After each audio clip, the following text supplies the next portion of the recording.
본문은 세상 정치 권력과 종교 권력이 정의를 제대로 행사하지 않았을 때에 그로 인해서 나라가 심판을 당하고 망하게 된다는 미가 선자의 메시지가 되겠습니다. 마지막 12절을 보면 정의를 행하지 않음으로 인해서 시온은 갈아엎은 밭이 되고 예루살렘은 돌무더기가 되고 그 성전은 불에 타고 버려져서 수풀이 웃자라고 잡풀만 있은 그런 멸망의 길로 빠진다는 말씀이 기록되어 있습니다. 이중으로 바꿔 말하면 이렇게 바로 말을 치환해서 할 수가 있겠습니다.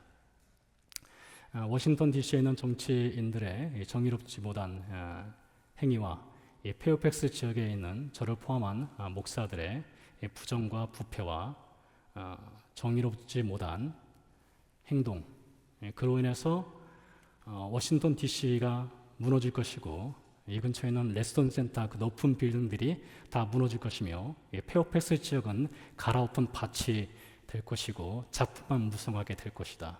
그 원인이 무엇이냐? 정치인들의 죄와 종교 지도자들, 성경에서는 제사장과 선지자, 오늘날로 말하자면 목사의 죄로 인해서 망하게 될 것이다 라는 말씀이 되겠습니다.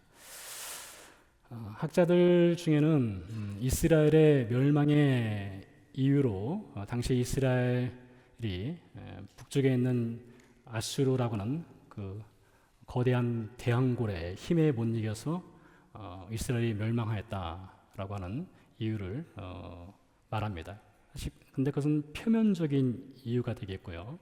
내면적인 이유, 실제적인 이유를 성경에서 찾아보면 죄 때문에 망한다는 것이죠. 특별히 그 죄는 정치인들의 죄와 종교 권력자들의 죄가 직접적으로 심판의 이유가 된다라고 말을 하고 있는 것입니다. 때문에 외부의 적은 아수르지만 그 아수르보다 더 무서운 내부의 적은 정의를 행하지 못하는 것입니다. 정의를 행하지 않는 것, 그로 인해서 무너진다는 것이죠. 멀리 있는 적 무섭습니다. 가까이 있는 적도 무섭습니다. 그러나 제일 무서운 적은 내 안의 적이다, 이렇게 말씀드릴 수가 있겠습니다. 자, 그래서 오늘 말씀을 통해서 우리가 배우고자 하는 것은 이것입니다. 사회 정치나 종교 권력의 정의가 무너지는 세상 가운데 신자인 나는 어떻게 정의롭게 살아갈 것인가? 세상 정치와 종교 권력이 정의를 행사하지 않는 이 세상 속에서 신자는 어떻게 정의롭게 살 것인가?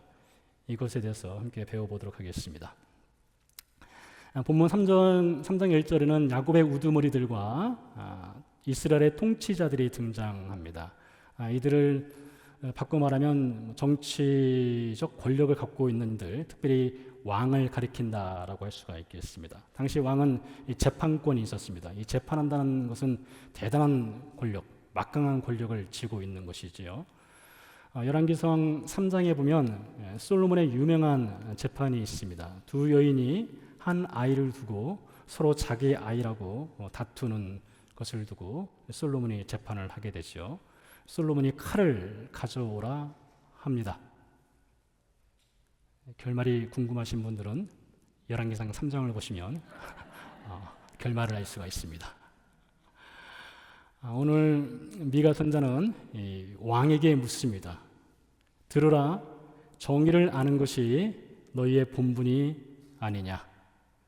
그러니까 왕이나 정치 권력자들의 마땅히 행해야 될 것이 정의를 아는 것입니다.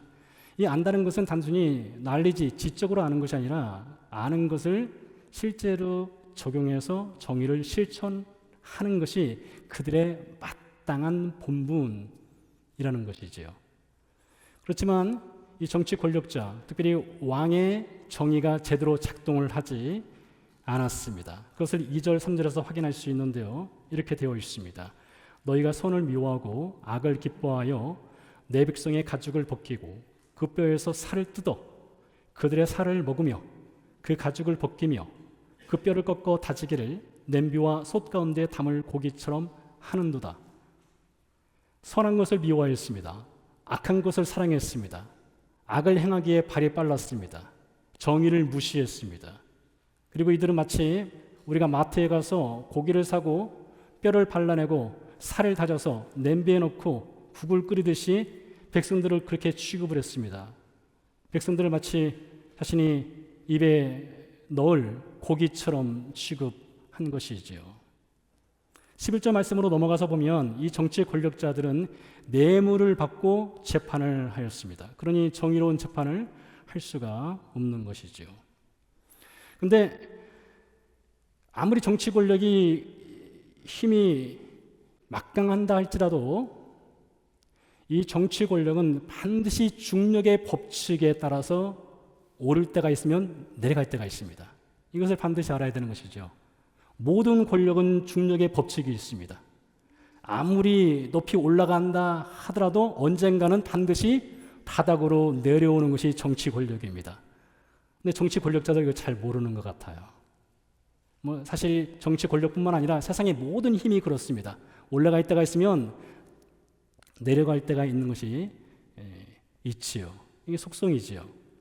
근데 정의를 아는 것을 잊고 그 본분을 행하지 않았던 이 정치인들이 한없이 높이 올라갔습니다. 근데 오늘 말씀해 보니까 그들이 땅에 떨어진 것 같습니다. 바닥까지 공유박지 쳤어요. 그들이 쌓아 올렸던 정치 권력의 권력이 모래 기둥처럼 완전히 무너졌습니다. 인기는 떨어졌고요. 유권자의 표를 받지 못했습니다. 4절 말씀해 보니까 그들에게 이렇게 말합니다. 그때 그들이 여호와께 부르짖을지라도, 그러니까 이 정치 권력자가 하나님께 부르짖는다는 거예요. 부르짖을지라도 응답하지 아니하시고 그들의 행위가 악했던 만큼 그들 앞에 내 얼굴을 가리시리라. 정치 권력자들의 그 권력이 바닥까지 떨어진 후에 그들이 뒤늦게 후회하고 하나님께 부르짖습니다. 살려달라고 부르짖었겠죠. 도와달라고 했겠죠. 그런데 하나님이 뭐라고 하십니까? 내가 더 이상 응답하지 않겠다. 너희 행위가 악했던 만큼 내 얼굴을 가리겠다. 이렇게 말씀하셨습니다. 민수기서 6장에 보면 하나님께서 그 사랑하시는 자, 그 사랑하시는 자에게 자신의 얼굴빛을 비춰주신다고 했습니다. 하나님의 얼굴빛이 비춰주시고 그 얼굴을 통해서 하나님이 은혜를 주시고 평강을 주시고 복을 주신다 이렇게 말을 하고 있어요. 그런데 오늘 말씀해 보니까 하나님의 얼굴을 가리셨어요. 은혜와 평강을 끊어버리시겠다 한 것입니다. 여러분, 우리 신자들에게 슬픈 일이 있다면 하나님이 그 얼굴을 우리로부터 가리는 것이십니다. 우리가 아무리 기도해도 하나님이 응답하지 않는 거예요. 하나님과 커뮤니케이션이 되지 않는 것입니다. 끊어진 것입니다. 참 슬픈 일이지 않겠습니까? 근데 언제 하나님이 우리의 기도에 응답하지 않느냐? 오늘 말씀에 기록하고 있어요. 정의를 행하지 않을 때. 정의를 행하지 않을 때 하나님이 응답하지 않고 하나님의 얼굴을 가리신다라고 말하고 있지 않습니까? 잠시 뒤에 다시 말씀드리겠지만 정의를 행하는 것이 하나님의 응답을 받는 방법입니다. 자, 이렇게 세상 정치인들이 정의를 행하지 않게 됨으로 인해서 백성의 삶이 피폐해졌습니다. 고통스러웠어요. 백성들이 어떻게 합니까? 세상 정치인들에게 더 이상 소망을 둘 수 없으니까 이번에는 종교인들에게 소망을 둡니다. 우리 선지자, 우리 제사장은 뭔가 다르겠지, 우리 목사님은 뭔가 다르겠지 하면서 교회에 소망을 두게 되는 거예요. 교회를 찾아오는 것입니다. 교회에 귀를 기울이는 거예요. 그런데 여러분, 교회를 찾아온 이 소망 없는, 정의를 찾기 원하는, 정의를 갈구하는 이 백성들에게 종교인들이 어떻게 행했습니까? 3장 5절 말씀에 보니까 이렇게 기록되어 있습니다. 내 백성을 유혹하는 선지자들은 입안에 물 것이 있으면 평강을 외치나 그 입에 무엇을 채워주지 아니하는 자에게는 전쟁을 준비하는도다. 이런 선지자에 대하여 여호와께서 이르시되. 11절 말씀으로 다시 넘어가서 보면 그 당시 제사장과 선지자들이 돈을 받고 거짓 교훈과 거짓 예언을 했습니다. 거짓 축복을 해줬어요. 돈을 받고요. 이들은 돈의 액수에 따라서 공정과 정의의 값을 정했습니다. 액수가 적으면 정의의 값은 싸구려가 되는 것입니다. 액수가 많으면은 정의의 값이 한쪽으로 기울어 버리는 것입니다. 돈이 많아도 문제고 돈이 적어도 문제고 많이 받아도 적게 받아도 그들은 정의를 행하지 아니하였던 것입니다. 이렇게 종교 권력이 정의를 제대로 행사하지 않을 때에 하나님의 정의로운 심판이 6절, 7절에 기록되어 있습니다. 그러므로 너희가 밤을 만나리니 이상을 보지 못할 것이요 어둠을 만나리니 점치지 못하리라 하셨나니 이 선지자 위에는 해가 져서 낯이 캄캄할 것이라. 선전자가 부끄러워하며 술객이 수치를 당하여 다 입술을 가릴 것은 하나님이 응답하지 아니하심이거니와. 여러분, 구약 성경에 보면 구약 선지자들이 하나님 말씀을 전할 때 그들이 습관적으로 하는 말이 있습니다. 주 여호와께서 가라사대, 하나님이 말씀하시되. 이것은 시그니처예요. 그러니까 그들이 전하는 말에는 권위가 있다는 것입니다. 프라이드가 있었어요. 어떤 프라이드요? 교만이 아닙니다. 하나님이 그들에게 말씀을 주셨다는 그 권위가 있었습니다. 그 하나님의 이름의 권위를 가지고 하나님 말씀을 전했어요. 그래서 여호와께서 말씀하시되, 하나님 말씀하시되 했던 것입니다. 그런데 오늘 하나님께서 말씀하셔요. 너희가 정의를 행하지 않느냐? 이상을 보지 못할 것이다. 밤이 될 것이다. 하나님이 더 이상 응답하지 않겠다는 거예요. 달리 말하면 하나님이 전화선 끊어버린 것입니다. 하나님께 아무리 전화를 해서 하나님 어떻게 말할까요 해도 하나님이 말씀을 주지 않는 것입니다. 전화선이 끊겨버린 것입니다. 그게 하나님께서 주시는 정의롭지 못한 선지자, 제사장을 향한 심판입니다. 목사의 세계에서는 이런 말이 있습니다. 목사의 세계의 가장 저주스러운 말이 무엇이냐? 성령 받지 않고 하나님의 사역을 하라, 이것입니다. 성령 받지 않고. 그러니까 성령 하나님에 의지하지 않고 하나님의 사역을 하면 목사의 말이 하나님의 말이 될 수가 없지요. 하나님의 권위가 없지요. 목사 개인의 사견이 나올 수밖에 없죠. 이게 목사한테는 가장 저주스러운 것이란 거예요. 근데 구약 성경에 이 선지자들이 그런 것입니다. 아무리 하나님 말씀을 전하고 싶어도 정의롭게 행하지 않으니까 그들의 하나님이 말씀을 주지 않는 것입니다. 이들이 그들에게 주시는 하나님의 심판입니다. 자, 간략하게 우리는 정치인들과 종교 권력자들이 정의를 행사하지 않았을 때 하나님이 그들에게 주시는 심판의 모습을 살펴보았습니다. 자, 이렇게 정의롭지 못하는 세상 가운데 이스라엘 백성들이 살았습니다. 그때뿐이 아니죠. 오늘날도 마찬가지 아니겠습니까? 오늘날도 사실 우리가 살고 있는 세상은 정의롭지 못한 것이 훨씬 많습니다. 부정과 부패가 훨씬 많죠. 우리가 알고 있는 세상 뉴스를 보면 얼마나 지저분한 뉴스들이 많습니까? 소위 잘 나간다는 사람들, 소위 권력이 있다는 사람들의 부정부패를 우리가 뉴스를 통해서 접하지 않습니까? 아마 그것은 빙산의 일각일걸요? 10분의 1도 안 될걸요? 아니 100분의 1도 안 될걸요? 이러한 정의롭지 못한 세상 가운데 신자, 우리는 어떻게 살아야 되는가? 이제 우리 얘기를 좀 해보도록 하지요. 여러분, 도대체 정의란 무엇입니까? 이것을 먼저 우리가 찾아볼 필요성이 있겠다 싶습니다. 하버드 대학의 마이클 샌더리 쓴 정의란 무엇인가 베스트셀러입니다. 2010년도에 그가 우리나라에 와서도 정의란 무엇인가라는 주제로 강연을 했고, 유튜브를 보시면 여러분들이 마이클 샌더리의 저스티스에 관련된 공개 강의가 또 있기도 합니다. 정의란 무엇인가? 저도 책을 읽어보았습니다. 책을 다 읽고 나서 정의란 바로 이것이구나 라고 하는 답을 못 찾았습니다. 도저히 모르겠더라고요. 많은 이야기를 하는데 분명하게 명확하게 드러나질 않아요. 실망했습니다. 저만 그런가 하고 다른 영상들을 찾아봤습니다. 저와 같은 사람이 꽤 많더라고요. 도대체 정의가 무엇인지 도대체 뭐냐? 그래서 어떤 학자는 이렇게 말하더라고요. 마이클 샌달이 얘기하는 정의는 당신만의 고유한 정의를 찾아라, 이것이다, 이렇게 말하더라고요. 그래서 저한테 하나의 숙제가 되는 것 같기도 했습니다. 저만의 정의를 찾아야 되는가. 자, 그렇다면 여러분, 성경은 정의에 대해서 무엇을 말하고 있을까요? 성경이 말하는 정의의 정의는 무엇일까요? 이 큰 그림으로 보자면 성경에서 말하는 정의라는 것은 하나님 사랑, 이웃 사랑이라고 할 수가 있겠습니다. 성경에 600여 개의 율법 내용이 있지 않습니까? 그 모든 것을 하나로 요약한다면 하나님 사랑, 이웃 사랑입니다. 하나님을 사랑하면 정의를 행하죠. 이웃을 사랑하면 정의를 행하죠.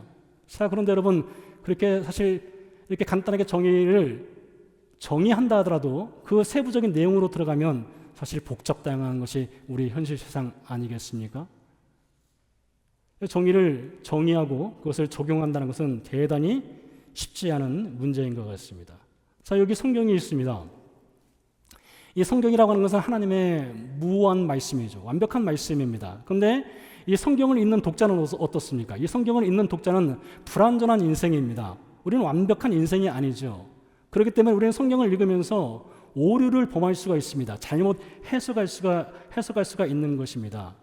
항상 성경을 해석하는 사람은 그것을 인정할 줄 알아야 됩니다. 겸손해야 됩니다. 나도 틀릴 수 있다. 이것이죠.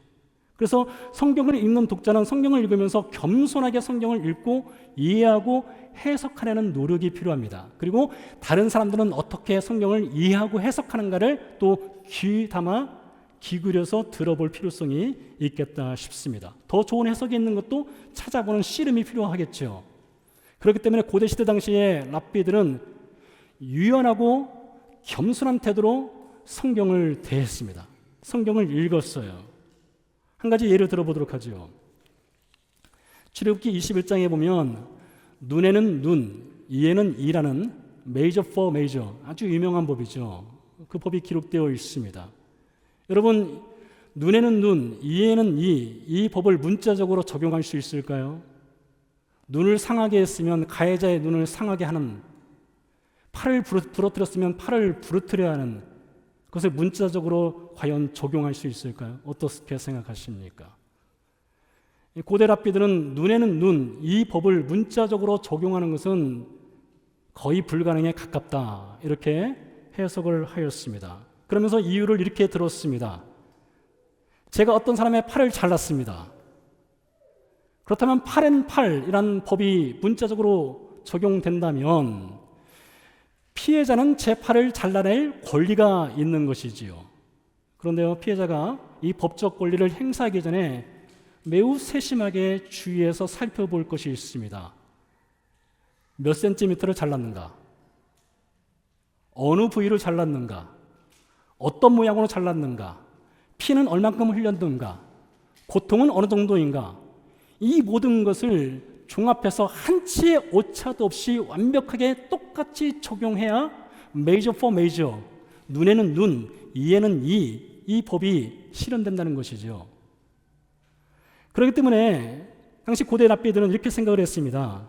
이 법은 문자적으로 적용하라고 준 것이 아니다. 이 법은 만인은 법 앞에 평등하다. 우리가 잘 알고 있는 법 아니겠습니까? 만인은 법 앞에 평등하다. 지위가 높다고 해서 낮다고 해서 권력이 있다고 해서 권력이 없다고 해서 이 법을 고무줄처럼 적용하는 것이 아니라 만인은 법 앞에 평등하다. 그래서 이것을 보상으로 바꿨습니다. 보상으로 바꿔서 실제적으로 팔이 잘리면은 일을 할 수 없으니 그 사람에게 일을 할 수 없는 날만큼 혹은 평생 동안 그 사람에게 대신 다른 것으로 보상해야 된다. 이런 식으로 바꿔서 해석을 하였습니다. 근데 제가 드리고 싶은 말씀은 이겁니다. 여러분, 이 고대 랍비들이 이렇게 성경의 법을 가지고 이것을 문자적으로 해석할 것인가 아니면 다른 방법으로 해석할 것인가를 놓고 그들이 무엇을 하였다는 것일까요? 씨름을 한 것입니다. 그러니까 성경을 읽고 성경을 해석하기 위해서 노력하고 오랜 기간 동안 씨름해서 얻은 결론을 말을 한 거예요. 그러니까 성경에 정의란 무엇인가, 이것도 마찬가지라는 것이죠. 우리가 그것을 알기 위해서는 씨름할 필요성이 있다는 것입니다. 그래서 신명기 17장에 보면 재판권이 있는 왕에게 주신 명령이 있습니다. 왕에게 어떤 명령을 주었을까요? 왕에게 주신 명령은 무엇이냐? 왕이 잠을 자는 침대 머리맡에 성경을 두라고 했습니다. 이 성경을 두고 성경을 읽으라고 했어요. 언제까지요? 죽을 때까지요. 죽을 때까지 성경을 읽고 성경을 연구하라고 했습니다. 왜요? 그들에겐 재판권이 있어요. 권력이 있습니다. 막강한 권력입니다. 이 재판권을 정의롭게 행사하기 위해서는 성경을 읽어라. 성경을 연구해라. 성경과 씨름해라. 그리고 성경에서 정의를 어떻게 행할 것인가를 찾고 그것을 적용해라. 왜요? 너에게는 재판권이라는 막강한 권력이 있으니 그것을 정의롭게 행사하기 위해서는 성경 아래 서 있어라. 이것을 말했던 것이죠. 솔로몬이 그렇게 했습니다. 열왕기상 3장 9절에 보면 솔로몬이 하나님께 간구하죠. 그때 솔로몬이 무엇을 간구하느냐? 지혜를 구합니다. 백성을 정의롭게 재판할 수 있는 지혜를 주시옵소서라고 하나님께 구한 것을 볼 수 있습니다. 그래서 정의란 무엇인가? 신자는 어떻게 정의롭게 살 수 있는가?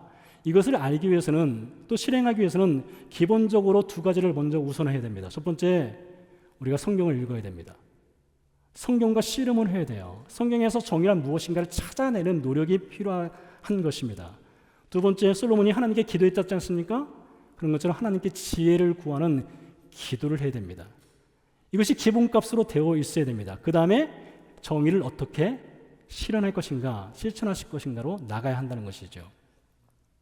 자, 오늘 말씀해 보니까 신자가 정의로운 삶을 살아야 하는 두 가지 이유를 또 찾을 수가 있습니다. 첫 번째 이유는 이것입니다. 정의를 아는 것을 망각하고 정의를 실현하지 않았을 때에 하나님이 얼굴을 가리고 응답하지 않겠다 하였습니다. 따라서 신자가 정의로운 삶을 살아야 하는 이유는 이미 말씀드린 대로 하나님의 응답을 받기 위해서는 반드시 정의로운 삶을 살아야 됩니다. 잠언서 15장 8절 9절 말씀에 그것을 이렇게 말하고 있어요. 악인의 제사는 여호와께서 미워하셔도 정직한 자의 기도는 그가 기뻐하시느니라. 하나님이 기뻐하시는 사람이 어떤 사람이냐? 정직한 자, 정의롭게 사는 자를 하나님이 기뻐하신대요. 악인의 길은 여호와께서 미워하셔도 공의를 따라가는 자는 그가 사랑하시느니라. 여러분, 우리 모두가 하나님의 사랑을 받고 싶어 하지 않겠습니까? 당연하죠. 하나님의 기쁨이 되고 싶지 않겠습니까? 그러려면 정의를 행하라 이겁니다. 그래서 정의를 행한다는 것은 기도의 문을 여는 것입니다. 정의를 행한다는 것은 하나님의 응답을 받는 방법이라는 거예요. 정의를 행하면 하나님이 기뻐하시는 것입니다. 다음으로 신자가 정의롭게 살아야 할 더 중요한 이유가 오늘 본문에 기록되어 있습니다. 신자가 정의롭게 살아야 될 더 중요한 이유는 사실 예수님이 그렇게 사셨기 때문에 그래요. 오늘 미가서 3장 8절을 먼저 보도록 하지요. 이렇게 기록되어 있습니다. 오직 나는 여호와의 영으로 말미암아 능력과 정의와 용기로 충만해져서 야곱의 허물과 이스라엘의 죄를 그들에게 보이리라. 상황이 이런 것입니다. 미가 선자 친구들이 있습니다. 같은 선지자들이에요. 선자 라이센스가 있는 사람들입니다. 근데 이 선자 라이센스가 있는 다른 친구들은 돈을 받아요. 뇌물을 받습니다. 그리고 거짓 축복을 합니다. 거짓 복을 빌어요. 거짓말로 하나님 말씀을 전합니다. 근데 미가 선자는 단호하게 그들 가운데서 내 선자의 라이센스가 혹시 떨어진다 할지라도, 잃어버린다 할지라도, 잃는다 할지라도 나는 여호와의 영으로 충만해질 것이다. 나는 용기를 낼 것이다. 나는 정의를 향할 것이다. 나는 정직하게 하나님 말씀을 전할 것이다. 나는 정직하게 이스라엘의 죄를 고발할 것이다.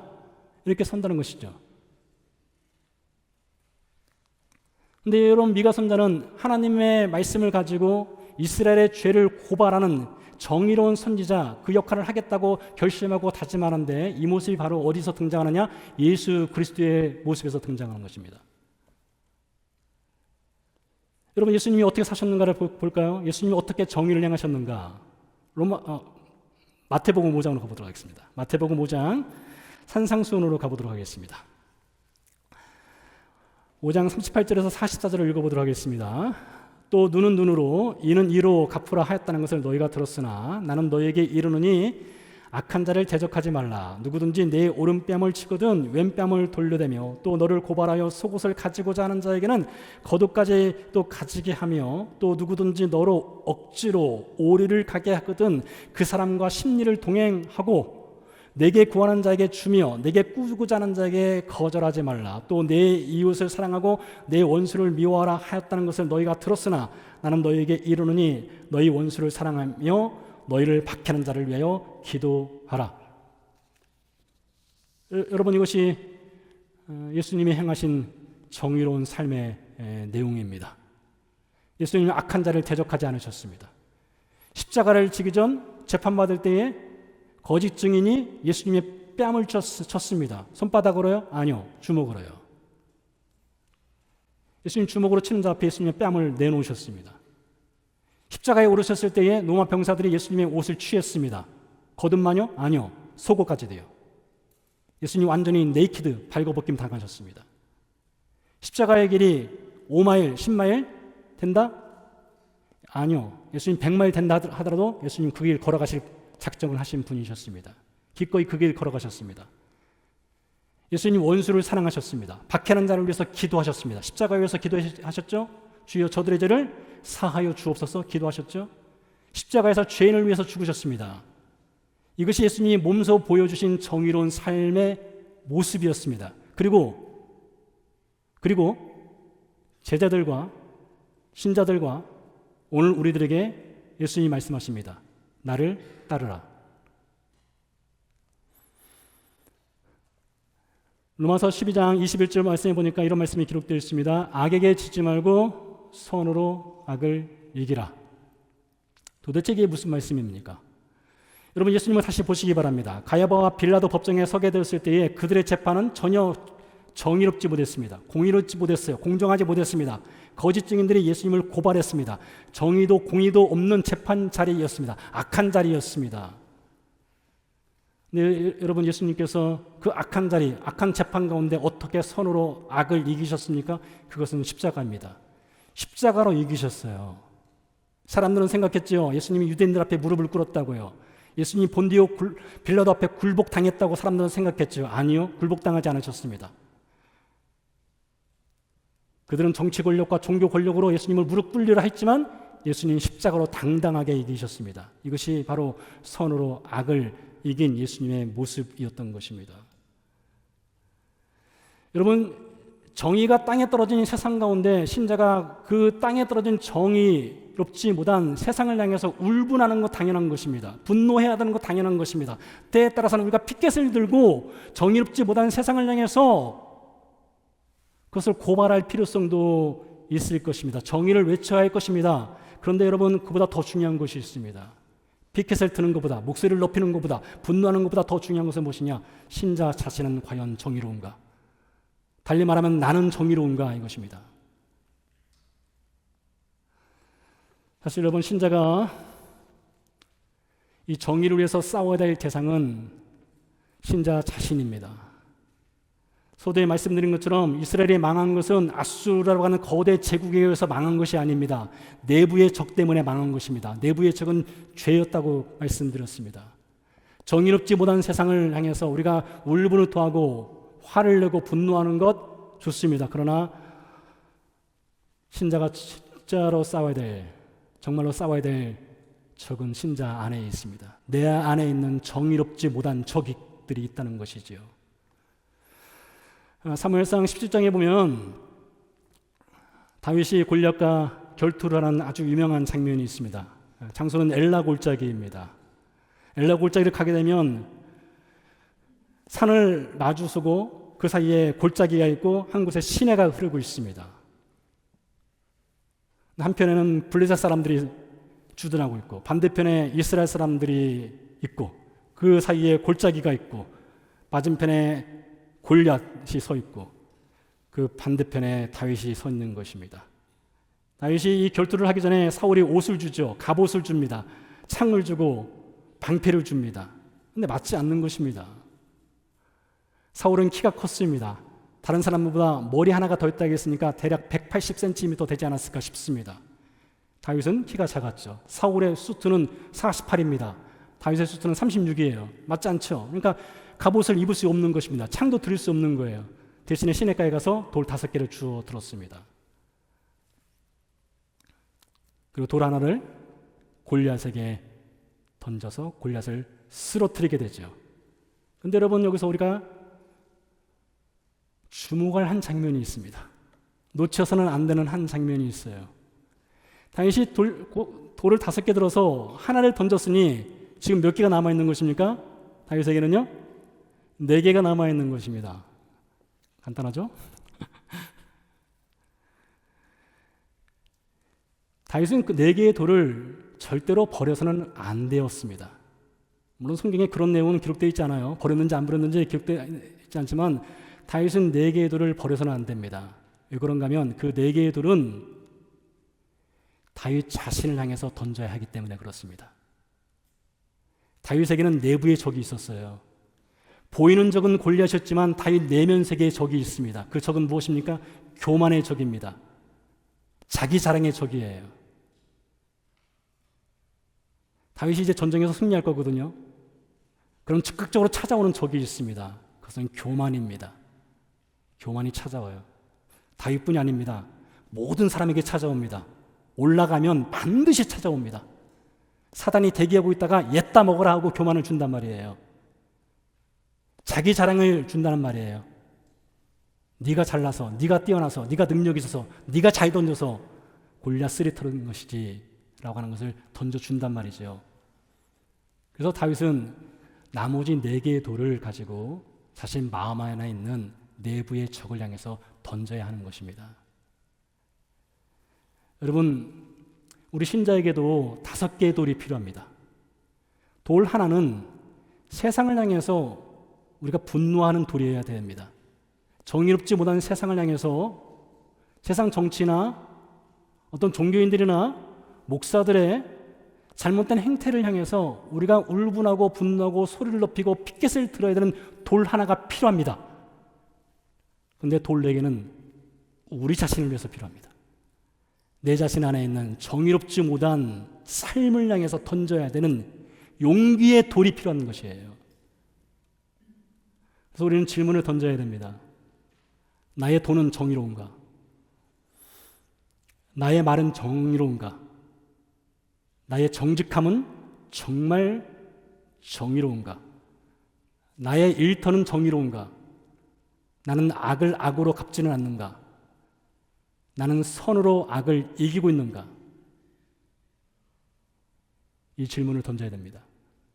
그리고 나를 향해서 돌을 던져야 됩니다. 베드로서 3장 9절 말씀에 이렇게 기록되어 있습니다. 악을 악으로, 욕을 욕으로 갚지 말고 도리어 복을 빌라. 이를 위하여 너희가 부르심을 받았으니 이는 복을 이어받게 하려 하심이라. 여러분, 우리의 부르심이 무엇입니까? 악을 악으로 갚지 않는 것이에요. 욕을 욕으로 갚지 않는 것이에요. 바보스럽지만 좀 당하는 것이에요. 수모를 견디는 것도 힘인 것입니다. 그리고 스스로 자신을 향해서 정의롭지 못한 자신을 향해서 돌 던지는 용기를 갖는 것이 진정한 하나님의 은혜요, 하나님의 복을 받는 거예요. 기도하시겠습니다.